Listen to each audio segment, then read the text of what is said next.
ये मर भले चाहे जाए, लेकिन कभी किसी के आगे हाथ ना फैलावे। जिसको भगवत प्राप्ति करनी, भिक्षान्न के सिवा।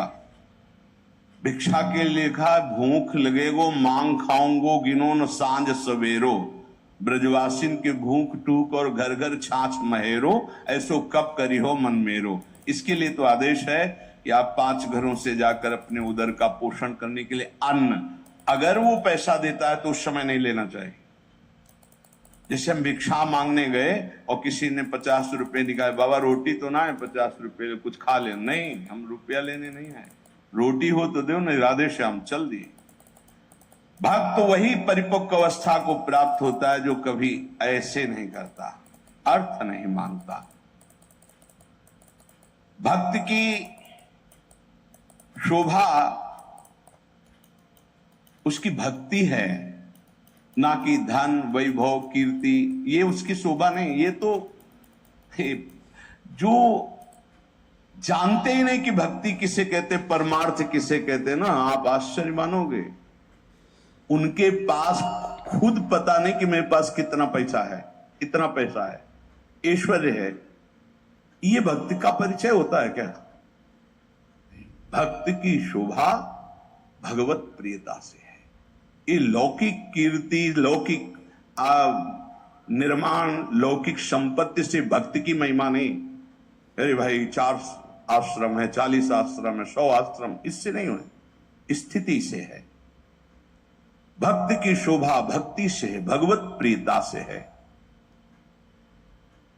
जब ऐसी भक्ति आती है तो भगवान उस भक्त के हाथ का खिलौना बन जाते हैं। भगवान उस भक्त के हाथ का खिलौना बन जाते हैं। रहे सर्वत्र एक समान, पर निज भक्तों के लिए छोटा है भगवान। भगवान अपने भक्तों के लिए सबसे छोटे बन जाते हैं और जैसा वो चाहता है भगवान वैसे खेलते हैं। भक्त 3 प्रकार के होते हैं, एक होते सकाम, एक होते निष्काम और एक होते प्रेमी। सकाम भक्त जो भगवान की आराधना लौकिक पारलौकिक भोगों की प्राप्ति के लिए करते हैं। ज्यादा मिठास नहीं इसमें, इसमें मिठास नहीं होती। सकाम भक्ति में बड़ा कड़ुआपन लगता है। जब वृंदावन की भूमि से देखे, अपने बेटे को जब भोजन पवाते हो तब क्या कामना होती है तुम्हारे अंदर? बेटा पाले और स्वस्थ रहे। लेकिन जब भगवान को भोग लगाने के पहले ही सोचते हो कि हे बिहारी जो अगर ये काम मेरा बन गया तो तुम्हें भोग लगा देंगे।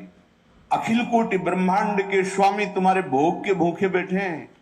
सौभाग्य है कि तुम्हारा भोग लगाने का भाव आ रहा है। अपने बेटे जैसा प्रभु को नहीं पवा सकते क्या? कोई भी मां अपने बेटे को पवाती, उससे पूछो तुम्हारी क्या कामना है? एक पागल हो, मेरा बेटा कामना क्या है? वो अच्छे से दूध पी ले, खा पी ले और खेले, यही वो खाए पिए, उसका घर है, मेरा बेटा है। क्या भगवान के द्वारा दी हुई सारी सामग्री तुम्हारे पास नहीं? क्या तुम श्री भगवान के अंश नहीं हो?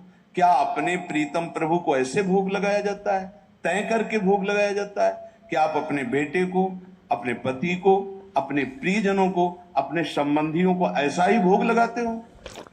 नहीं, कोई कामना नहीं होती। और दुलार करके परोस परोस के पवाते हो कि जितना अधिक पाले मेरा बेटा अच्छा है। तो मेरे प्रभु, तो सकामता में मिठास नहीं होती, एक लेन देन का व्यापार होता है, उसको प्रभु से कोई प्रियता नहीं होती, इसलिए खास कोई बात नहीं हुई। बस इतना ही भगवान की महिमा है कि वो इनको भी उदार कह रहे हैं कि जो अर्थार्थी आर्त है, जिज्ञासु है, ज्ञानी है, उसमें आर्त और अर्थार्थी भी उदार ही हैं, क्योंकि वो मेरे से मांग रहे हो। वो भगवान की उदारता है। वो क्या, इसमें कोई स्वाद नहीं लगता, छरछराहट सी लगती है अंदर। आपको फूल बंगला बनवा देंगे, आप हमारा ये काम कर दो। अरे जिनके एक संकल्प से अनंत ब्रह्मांडों की सुगंध और पुष्प वाटिकाएं ऐसे देववन हैं कि आप लुभायमान हो जाएं, बेहोश हो जाएं, ऐसी सौरभ है वहां। कल्पतरु, मंदार, पारिजात आदि विविध वृक्षों से परिपूर्ण देववन, ऐसी ऐसी दिव्य वाटिकाएं, कैलाश की शोभा पढ़ो, बैकुंठ की भगवान का कितना बड़ा वैभव है। उनको तुम 2-4 लाख के बाहरी फूल मंगा के बिना सुगंध वाले नीले पीले रंग दिखाई देते, सौरभ थोड़ी, भगवान उससे प्रसन्न नहीं होते। सही मानो आज तक जो शास्त्रों में स्वाध्याय हुआ और संतों की कृपा से भगवान सिर्फ अपनेपन से प्रसन्न होते हैं, अपनापन।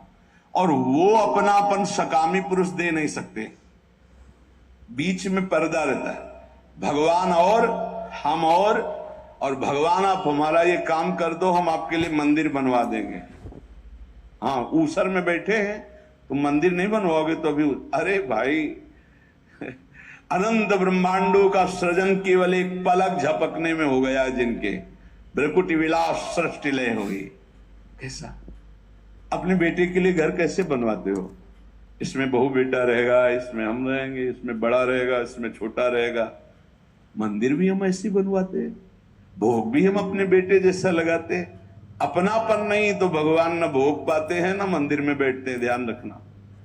अपनापन सारा खेल भाव का है। लाला बाबू की जब श्याम सुंदर चंद्रमा ठाकुर जी विराजमान हुए तो मंत्रों के द्वारा प्राण प्रतिष्ठा हुई। लाला बाबू नजदीक गए और भाव में भरकर जे प्रभु को हृदय से लगाया, बोले आ गए प्रभु। बोले प्रमाण दीजिए। माखन जो भोग लगाने के लिए लाया गया था ऐसे माथे पे रख दिया। जब तक शरीर में गर्मी नहीं होगी तो माखन कैसे, पूरा माखन पिघल करके बह गया। बोले प्रभु आ चुके।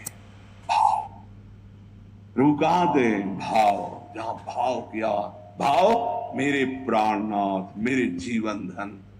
सकाम भाव में बहुत कड़वाहट है, वृंदावन की भूमि से देखने पर बहुत कड़वाहट है, वो कोई खास बात नहीं है।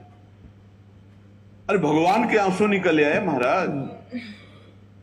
जब करदम जी ने 10,000 वर्ष तपस्या की और श्री भगवान प्रकट हुए, भगवान ने कहा मैं तुम्हारी तपस्या से बहुत प्रभावित हूं, वरम ब्रूहि, वरदान मांगो। तो उनका पत्नी चाहिए, तो आंसू निकल पड़े कि मेरी प्राप्ति, मेरे दर्शन का फल है। उसी से बिंदु सरोवर बना, भागवत में वर्णन है। तब अपनी तरफ से करुणा वरुणालय प्रभु ने कहा कि मैं तुम्हारा पुत्र होकर आऊंगा, और कपिल भगवान के रूप में आए और उपदेश करके परम कल्याण किया करदम जी का। सकाम भक्त जो लौकिक पारलौकिक विषयों की मांग पे मांग प्रभु से करते रहते हैं और भगवान की भक्ति भी करते हैं, वो भक्ति करते ही इसीलिए हैं कि ये करूंगा तो ये मिल जाएगा, ऐसा करूंगा तो ये मिल जाएगा। दूसरे हैं निष्काम भक्त। ये मीठे हैं। निष्काम भक्त, इसमें मिठास है, क्योंकि ये केवल दो के लिए ही साधना करते हैं, या तो ज्ञान प्राप्त होकर मोक्ष की प्राप्ति हो जाए या भगवत प्राप्ति हो जाए। दो ही होते हैं निष्काम में। ये निष्कामता की मांग दो प्रकार की, इसमें भी मांग है, मैं मुक्त हो जाऊं या भगवान को प्राप्त हो जाऊं, सारिष्ट सामीप्य सारूप्यादि मोक्ष। लेकिन तीसरे जो भक्त हैं ये मीठे ही नहीं हैं, ये रस भरे हैं, जिनको प्रेम लक्षणा भक्ति कहते हैं। ये सारिष्ट सामीप्य सायुज्य एकत्व आदि कैवल्य पदादि भी दीयमानम न गृहणंत बिना मत सेवनम जना, ये सब मोक्ष पदवी देने पर भी स्वीकार नहीं करते, आपके सिवा मुझे नहीं चाहिए। इनका जो स्वरूप है सदा सर्वदा प्रेमोन्मत्त रहते हैं। सकाम भक्त मिठास नहीं, निष्काम भक्त मिठास युक्त, क्योंकि मोक्ष पदवी अखंडानंद, भगवत प्राप्ति परमानंद। लेकिन इनसे भी बढ़कर के जो दीयमानम न गृहणंति बिना मत सेवनम जना, वो प्रेमी भक्त, वो रसोन्मत्त रहते हैं। प्रेमी भक्त वो प्रेम रस सीधा वृंदावन प्रदान करता है, गुरुदेव प्रदान करते हैं, प्रेमी महाभागवत जन प्रदान करते हैं। वो किसी भगवान से किसी भी तरह की कोई चाह नहीं, न मोक्ष की न भगवत प्राप्ति की। ये हमारा कल्याण हो जाए, मंगल हो जाए, आप हमें नहीं, बस जेहि विधि प्रभु प्रसन्न मन होई, करुणा सागर कीजे सोई। जिस तरह आपका मन प्रसन्न हो, आपको लगे कि दर्शन देना है तो आ जाना, आपको न लगे मत आना। बस हम रो रो करके आपके नाम को पुकारते रहेंगे, आंसुओं से भिंगो भिंगो कर नाम जपते, राधा राधा राधा। हमें कुछ नहीं चाहिए, आपको आना हो आ जाना, आपको ना आना हो, हम रोते रहेंगे, पुकारते रहेंगे, ये हमारा विषय है, पर वो आप स्वतंत्र हो। जे विधि प्रभु प्रसन्न मन होई, करुणा सागर की जैसे। ये बहुत ऐसे भक्त भगवान को अधीन कर लेते, क्योंकि भगवान का एक नाम है प्रेमाधीन, प्रेम के अधीन हो जाने वाले। सृष्टि स्त्यंत कारणीम ब्रह्म विष्णु शिवात्मिकाम सायाति संज्ञाम भगवान एकेव जनार्दन। हमारे प्रभु ही जब सृष्टि रचना का समय आता है तो ब्रह्मा रूप धारण कर लेते हैं, पालन करने के लिए विष्णु रूप धारण कर लेते हैं, और विनाश लय करने के लिए रुद्र रूप शिव रूप धारण कर लेते हैं। इसलिए हमारे प्रभु महान जगन नियंता हैं। ऐसा भाव उपासक के जब हृदय में आ जाता है तो किसी अन्य का आश्रय नहीं लेता, अन्य का आश्रय नहीं लेता। सही बात मानो, माया का बड़ा प्रभाव है। आप सोचो इस जगत में कितने धनी होंगे, जितना त्रिभुवन में आप धन देख रहे हैं कुबेर जी के एक खजाने के कोने में रखा है। अपार धन वैभव के स्वामी, रिद्धियां सिद्धियां नौ निधियां कुबेर, और जितना कुबेर के खजाने में लक्ष्मी जी के चरण के एक चिन्ह में है, ऐसी महालक्ष्मी स्वयं भगवान के चरण चापती रहती हैं। ऐसे भगवान के सेवक के सामने कुछ समझ में आएगा उसको? सुरपति नरपति लोकपति जिनके भाव है घास। क्यों? क्योंकि ऐसे प्रभु के सेवक हैं। यहां जो वर्णन किया जा रहा है कि उन्हीं से ब्रह्मा, उन्हीं से विष्णु, उन्हीं से रुद्र, वो हमारे स्वामी हैं। अब हम किसका आश्रय लें, किसके आगे हाथ पसारें, किसकी तरफ देखें? समझो, जो संसार में जो कुछ भी है, इसकी प्राप्ति के लिए जो भगवान का भजन करते हैं,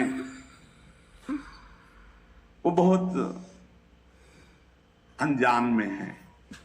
जैसे हीरे के बदले कांच लेना चाहते हैं, ऐसे भुलावे में है।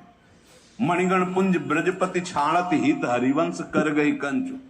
नाम जप कर रहे हैं और चाहते हैं संसार की वस्तुएं, तो मानो महान कीमती मणि के बदले में कांच खरीद रहे हैं। जो अपनी कीर्ति, अपनी प्रतिष्ठा, भगवदी आनंद को छोड़कर लौकिक आनंद की चाह के लिए भजन करते हैं, वो भी बड़े भुलावे में हैं।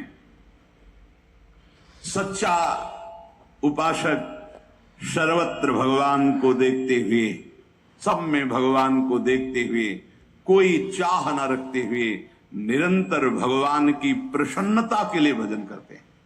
इससे मेरी प्रिया जो प्रसन्न हो जाए। जब हमारा भजन का मतलब क्या है? पुकारना, राधे श्याम, राधा वल्लभ, राधा राधा राधा। हम पुकार रहे हैं, अपने स्वामी का स्मरण कर रहे हैं। कहीं भी महत्व ना हो जाए, कहीं ना महत्व हो। बहुत विचित्र माया है ये। हम बार बार प्रार्थना कर रहे हैं, इस बात को आप कृपा करके समझने की चेष्टा करें। प्रभु के समान सिर्फ प्रभु हैं, दूसरा कोई नहीं। इतना बात समझो, प्रभु के स्थान पर कोई ना आ जाए।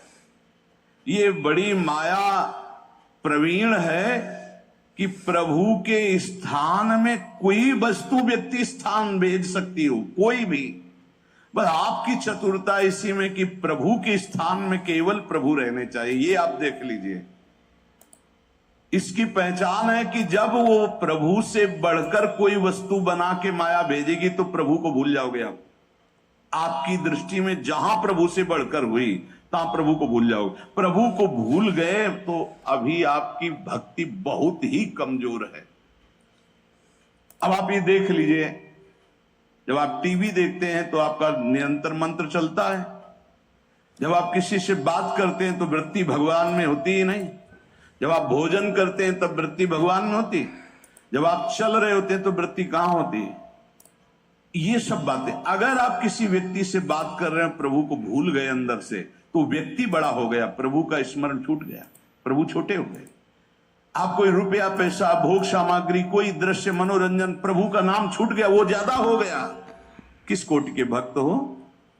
माया के एक प्रापंचिक विषय में इतनी सामर्थ्य आ गई को भगवान को भुलवा दिया, तो तुम्हारी निष्ठा कहां रही, तुम्हारा चिंतन कहां रहा? जरा इस कसौटी पे कसो अपने को, इस कसौटी पे देखो। ये देखी हुई बात यहां की कहते हैं। इस कसौटी पे कस के देखो।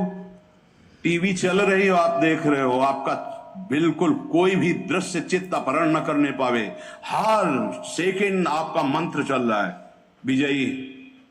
बाजार में घूम रहे हो, सब कुछ देख रहे हो, लेकिन मंत्राकार वृत्ति विजयी।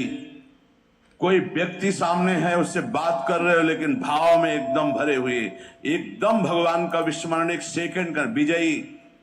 अच्छे अच्छे पदार्थ सामने रखे, खा रहे हो, लेकिन चिंतन प्रभु में विजयी। विषयाम गृहणंत मुंचंत हुआ। ए भगवत पार्षद हो, कोई साधारण नहीं हो तुम, भगवत अंश हो, भगवत पार्षद हो। अपने स्वरूप को पहचानो, जागो। ये माया तुम्हें परास्त नहीं कर सकती, तुम स्वयं परास्त होना सीख गए हो, इसलिए परास्त हो रहे हो। तुम्हें कोई परास्त नहीं कर सकता। भगवत शक्ति संपन्न हो, भगवत अंश हो। हमारी बात को समझना, यहां कितना छोटा स्वरूप भगवान का बना लिया गया कि खान पान की थोड़ी सामग्री भगवान को भुलवा सकती।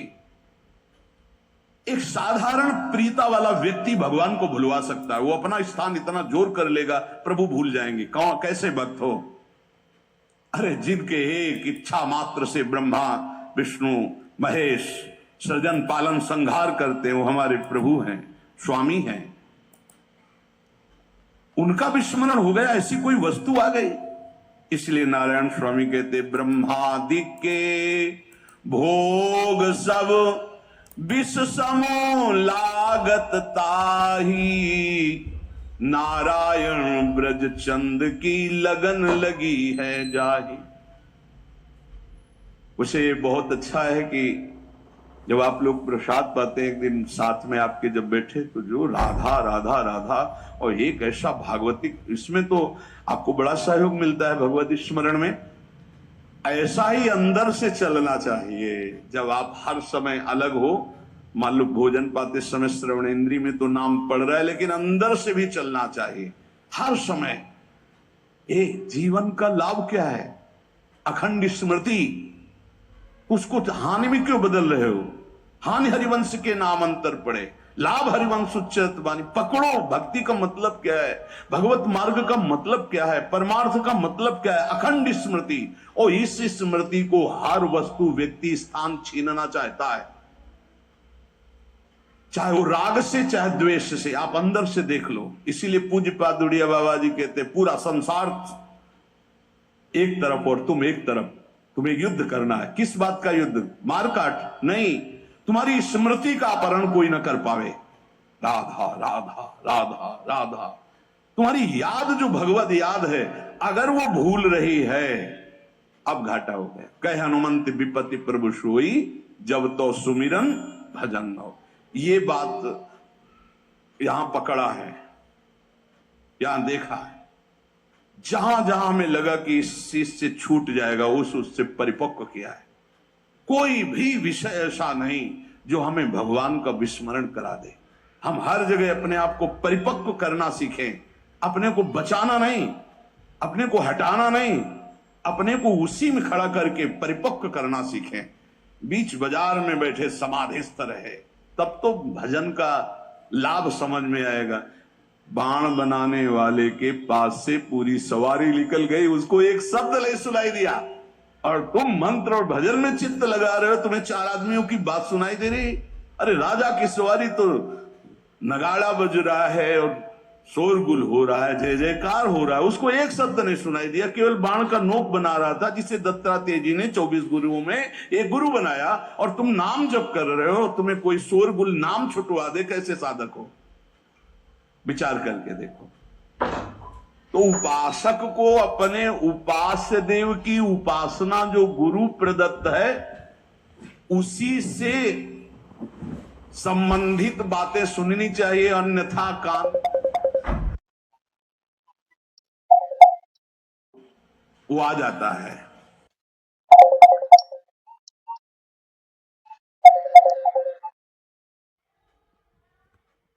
साधक हो, विचार करके देखो।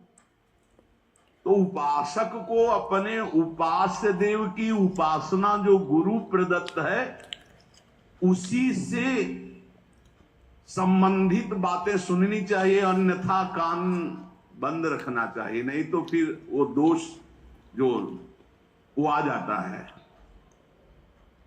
अमुक पाठ कर लें, अमुक स्तोत्र कर लें, अमुक रक्षा कवच कर लें, इन पर विश्वास है, 4 कण रज के लेके पूरे शरीर में लगा लिया वृंदावन की, इससे बड़ा कोई रक्षा कवच नहीं है। अरे इसी रज को ऐसे ऐसे करके भगवान की रक्षा कवच में भगवान का नाम उच्चारण किया जा रहा है। भागवत में पढ़ के देख लो,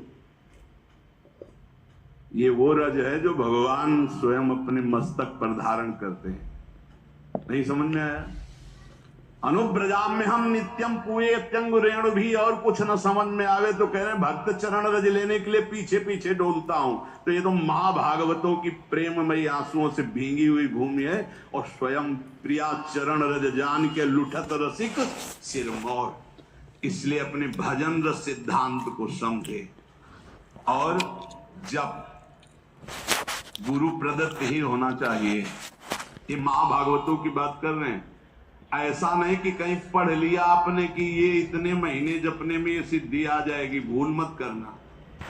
गुरु प्रदत्त नाम और मंत्र के सिवा कहीं भी हमारी रुचि नहीं रह जानी चाहिए कि थोड़ा 5 माला ये कर लेते हैं कि उससे सपोर्ट हो जाएगा और इससे ये हो जाएगा, और फिर अपना गुरु मंत्र जप लेते। ऐसे आते हैं प्रश्न, वो बाहर के होंगे, अपने रसना कटो ज्वान रटो।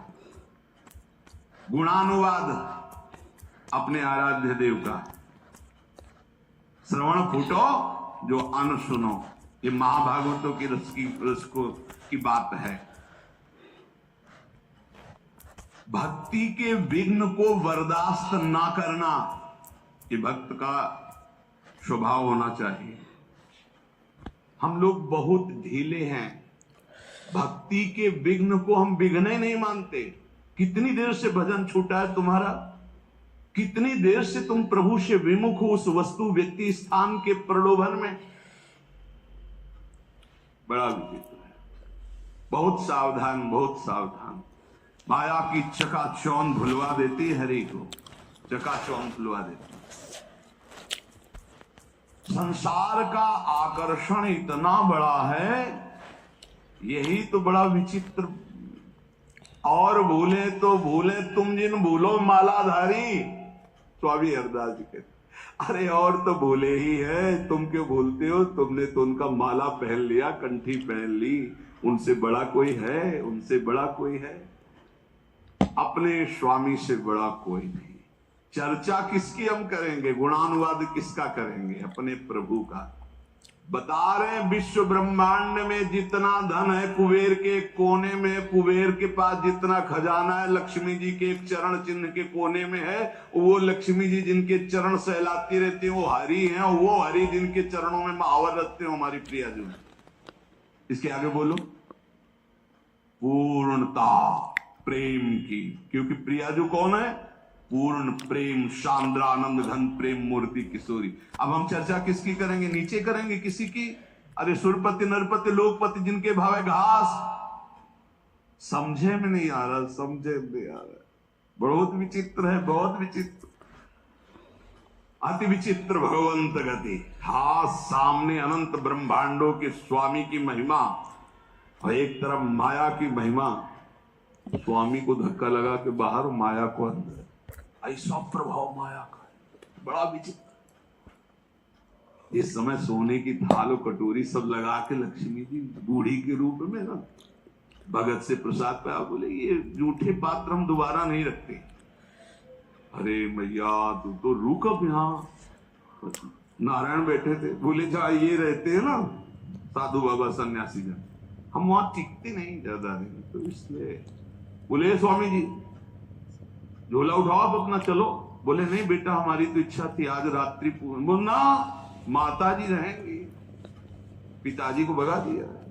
जो पिताजी गए माताजी अंतर दयाल हो गई, क्योंकि नारायण की भी लौट निकले सकती। ये खेल है, समझ लो। अच्छे अच्छे नारायण को छोड़ दे, ऐसा है माया का प्रभाव। भक्त भक्ति के विघ्न को बर्दाश्त न करे, चाहे कोई वस्तु हो, व्यक्ति हो, स्थान, कुछ भी हो।